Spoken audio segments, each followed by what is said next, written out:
네. 네, 이어서 2교시 해설 시작하겠습니다. 네, 2교시는 문제가 조금 까다로웠고요.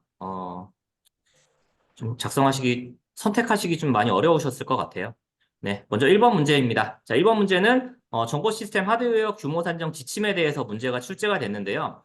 여기서 이제 보셔야 되는 건 이게 이제 릴리즈 3예요. 2023년 12월 6일에 개정된, 정확하게, 어, 날짜까지 줬잖아요. 그래서 요거에 대해서 좀 알고 있어? 아니면은 R2하고 R3하고의 차이점? 이런 것들을 좀 작성하셨으면 좋은 점수를 받으실 수 있었을 거라고 생각하는데, 사실상 R3까지 공부 못 하셨을 거라고 생각합니다. 네, 그래서 뭐 내가 R2를 썼는데 좀 어떻게 될까 좀 걱정하실 수도 있겠는데, 굵직한 내용은 변경이 된 게 없고요. 그냥 세부적인 내용 조금 변경이 됐기 때문에 어느 정도 R2 버전으로 좀 어느 정도 작성하셨으면 그래도 충분히 15점 이상 나오셨을 수 있을 거라고 생각을 합니다. 네, 뭐 규모 산정이라고 하는 거에 대한 뭐 개념이나 대상을 물어봤고요. 기본적인 용량하고 성능 요구 사항이 제시됐을 때 뭐 그것을 시스템 요구 사항으로 변환하는 방법이 규모 산정의 개념이고요. 대상은 CPU, 메모리, 디스크, 스토리지 이렇게 네 가지예요. 근데 일반적으로 이제 규모 산정에 대한 대상이 이렇게 하드웨어뿐만이 아니고 소프트웨어나 네트워크까지 포함이 되지만 요 지침, 네, 요 정보 시스템 하드웨어 규모 산정 지침에서는 하드웨어로 PC나 기타 주변 장비가 아닌 서버 장비로만 딱 규정을 하고 있습니다. 네, 규모 산정의 절차 보시면은 첫 번째 1단계는 구축 방향 및 기초 자료 조사, 2단계는 기초 자료 및 업무 분석, 3단계는 참조 모델 결정 및 서버 규모 산정, 4단계는 참조 모델별 가중치 적용으로 이거는 릴리즈 3에서는 변경이 되지 않은 부분이에요. 그래서 이 내용은 뭐 작성하시면 되겠고요.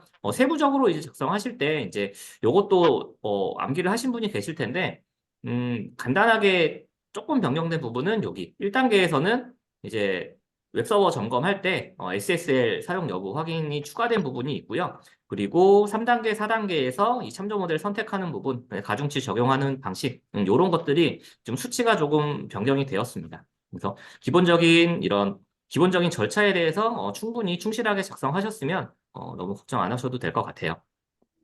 네, 3단락에는 이제 규모 산정 방식에 대해서 작성하시면 되고요.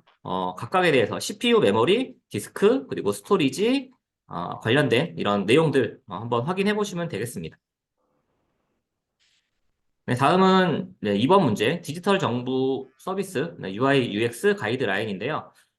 이것도 2024년 2월에 발표한 내용입니다. 문제가 굉장히 쉽지 않았을 거라고 생각을 합니다. 근데 최근에 이제 전자신문에서도 많이 좀 언급이 되었었고요. 그다음에 저희 특강에서도 진행을 했기 때문에 어느 정도 한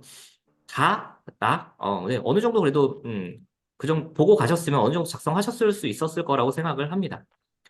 네, 그래서 UI UX 가이드라인의 목적을 보시면은 사용자 경험의 뭐 제고와 이용자 만족도 향상, 사용자 경험을 향상시키기 위한 접근과 지침 제시, UI UX 개발 및 관리에 투입되는 비용 절약, 네, 이런 내용들이 이 가이드라인에 다 정확하게 명시가 되어 있어요. 그래서 이런 내용들 작성하시면 되고요.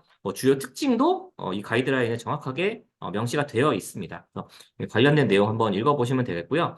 가이드라인의 구조는 크게 뭐 원칙, 스타일, 컴포넌트, 그다음에 기본 패턴, 서비스 패턴 이렇게 5가지의 구성 요소로 되어 있고요. 관련된 내용도 확인해 보시면 되겠고, 그다음에 적용 대상하고 기준, 네, 요것도 가이드라인에 있는데 적용 대상은 일단 중앙행정기관의 이제 대표 아니면은 운영 서비스나 뭐 운영 시스템 이렇게 두 가지로 나눠서 각각에 대한 대상, 적용 기준, 예외 사항들이 다 잘 가이드에 잘 작성이 되어 있습니다. 그리고 공공기관 부분, 지방자치단체 부분 또 확인하시면 되겠고요. 기준은 필수냐, 권장이냐, 우수냐, 뭐 이렇게 기준이 되어 있어요. 그래서 이 내용까지 확인해 보시면 되겠습니다.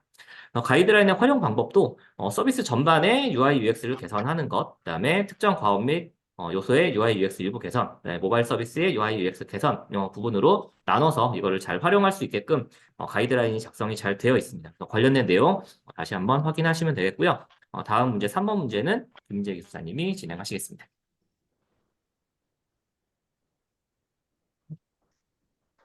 예, 2교시 3번하고 4번 설명드리겠습니다. 일단 3번, 교시 3, 4번 문제가 접근하기 꽤 어려웠을 것 같아요.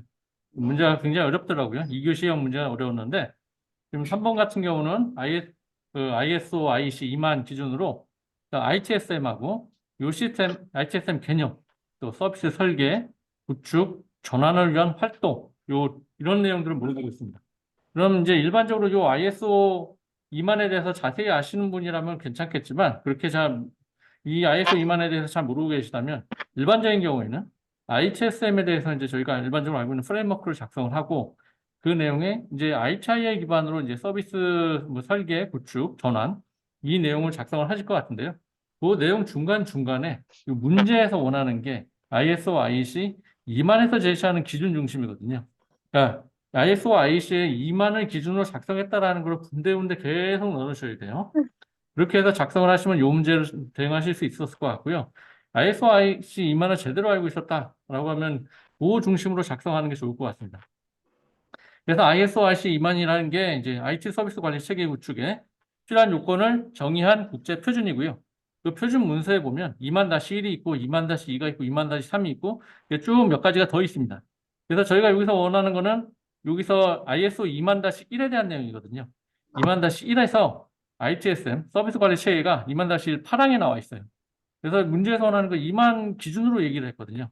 그래서 2만-1에 8에 보면 서비스 관리 체계 ITSM에 대한 내용이 나와 있고요. 그럼 개념을 적고 ISO ITSM 요 챕터 8에 구성이 이렇게 되어 있습니다. 또 7가지 내용이 들어가 있거든요. 그리고 문제에서 그 다음번 문제에서 물어본 게 서비스 설계, 구축, 전환에서 어떤 활동이 되느냐 챕터 8.5를 물어보고 있어요. 그래서 이 문제를 정확히 알면 들어가는 게 좋았을 텐데, 만약에 ITSM이나 ITIL로 작성을 하고, 그 중간에 ISO 2만에 대한 내용을 이렇게 중간중간 계속 넣어주면 어느 정도 방어는 할 수 있었을 것 같아요. 근데 문제에서 원하는 대로 ISO 2만에 집중해서 써야지 점수가 좀 잘 나오지 않을까라는 생각이 듭니다.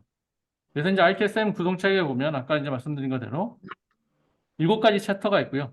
그 7가지 챕터 중에서 8.5에 서비스 설계, 구축 및 전환에 대한 내용이 들어가 있습니다. 그 전환을 할 때 어떤 활동이 이루어지느냐, 이건 이제 전환에 대한 이점이고요. 전환 활동을 할 때 하는 활동이 변경 관리, 서비스 뭐 설계 전환, 또 릴리즈 및 배포 관리 이런 식으로 내용이 들어가 있습니다. 그래서 이 내용들을 중심으로 작성을 해주시면 됩니다. 근데 이 이만을 자세히 알고서 이 문제에서 원하는 걸 딱 작성하기는 어려웠을 것 같아요.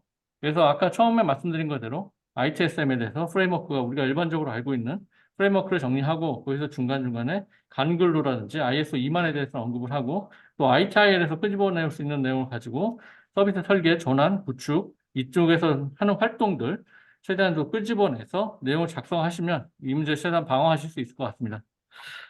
네, 다음번 문제는 자연어 모델인데요. 자연어 모델에서 PLM, 프리트레인드 모델의 특성 설명하고 또 LLM으로 만들어가는 과정, 또 훈련 특성 중심으로 설명하시오라고 되어 있습니다. 그러면 PLM의 특성을 설명해야 되거든요. 그럼 이제 자연어 모델이 뭔지 일단은 좀 간단하게 언급을 해주시고요. 인간의 컴퓨터가 인간의 언어를 이해하고 생성하는 데 사용되는 인공지능 기술이 자연어 모델이거든요. 그 자연어 모델에 대해서 간략하게 1단락으로 언급을 해주시고 2단락에서는 자연어 모델 PLM, 그러니까 프리트레인드 모델이 뭔지, 그거서 프리트레인드 모델과 특성을 설명해야 되거든요. 그 프리트레인드 모델에 대해서 개념, 또 이런 분류도, 또 특성들, 프리트레인드 모델은 뭐 방대한 데이터 학습하고 다양한 작업을 할 수가 있고 빠른 학습 속도, 뭐 향상된 성능을 나타낸다. 이런 프리트레인드 모델의 성능에 대해서 언급을 해주시고요. 문제에서 물어본 내용은 꼭 소단락이라든지 배달락으로 해서 그 문제의 내용을 그대로 써주셔야 돼요. 그래야지 그 답변을 채점을 할 때 그 내용을 적었다 안 적었다는 걸 알 수가 있습니다. 요즘 문제 내용들 보면 서술식으로 주르륵 나와 있거든요. 그래서 그 문제 포인트를 놓치게 되면 채점하는 사람이 그걸 놓칠 수가 있어요. 그래서 문제에서 언급된 내용, 문제가 원하는 내용을 꼭 소단락이나 대단락에 꼭 언급을 해주세요. 그럼 이제 그거는 이제 만들어가는 과정인데요. 이 과정 절차도를 이렇게 다 알고 있으면 좋겠지만 다 이제 모른다고 하더라도 일반적으로 저희가 뭐 AI를 학습하는 과정 아니면 LLM 모델을 학습하는 과정 그 모델을 만들어가는 과정을 한 4-5단계 정도로 이렇게 그 추론을 해가지고 작성을 하셔도 이 문제에 대해서 좀 대응을 하실 수가 있을 것 같아요.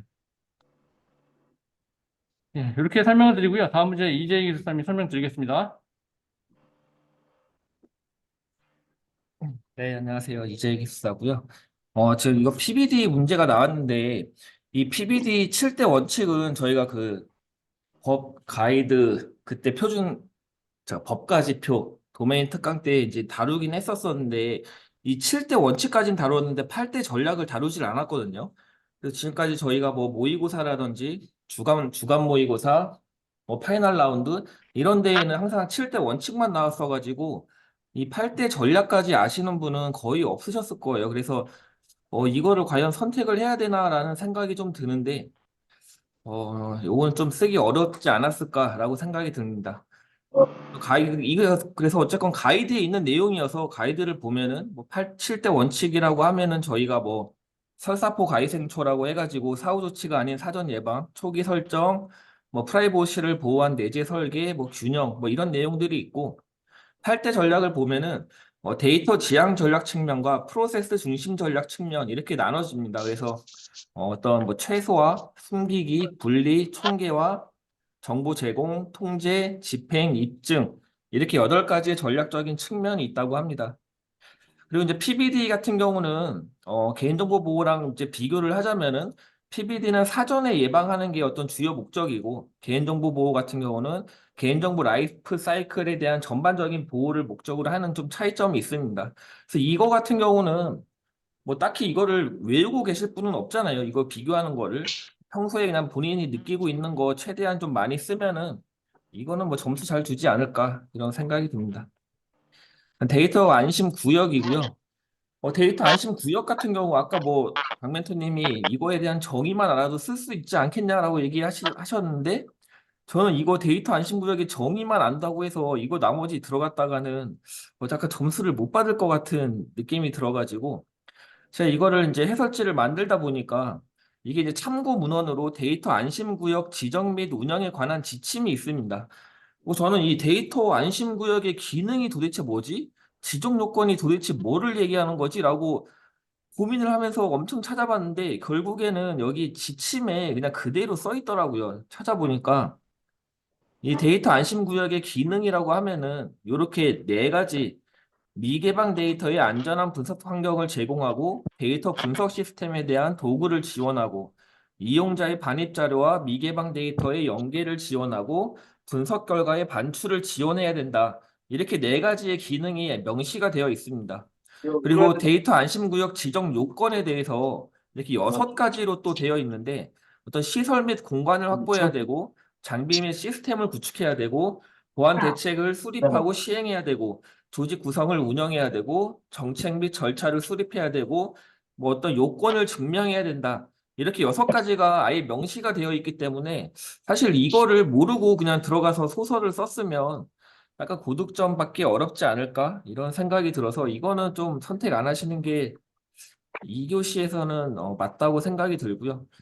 일단은 2교시 해설은 여기까지 하고 3교시 해설을 시작하도록 하겠습니다. 네, 이거 진짜 아니에요. 좋습니다. 네.